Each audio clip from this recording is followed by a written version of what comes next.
Walang kawala sa batas ang isang most wanted person na may kasong rape matapos magsagawa ng operasyon ng pulisya sa bayan ng Bulalakaw, Oriental, Mindoro. Yan ang report ni Pacho Woman Christine Lorenzo.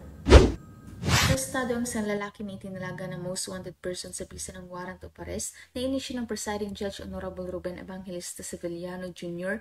ng RTC Branch 45 San Jose Occidental, Mindoro dahil sa kasong rape in relation to Republic Act 7610 sa Barangay Mauhaw, Bulalakaw, Oriental, Mindoro nito lamang nakaraang araw, ika-29 ng Mayo taong kasalukuyan.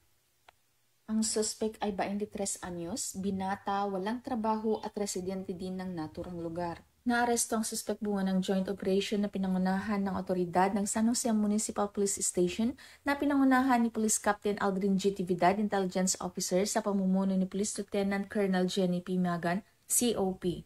Katuwang ang Provincial Intelligence Unit Occidental Mindoro Police Provincial Office, First Occidental Mindoro Provincial Mobile Force Company at Bulalakaw Municipal Police Station.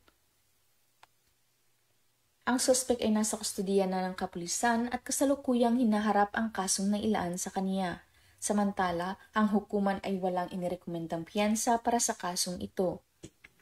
Ang panawagan ko po sa mga mamamayan ng bayan ng San Jose Occidental Mindoro ay patuloy po ninyong suportahan ang mga programa ng kapulisan ng San Jose Municipal Police Station kontra kriminalidad upang mapanatili natin ang kaayusan at katahimikan ng ating bayan.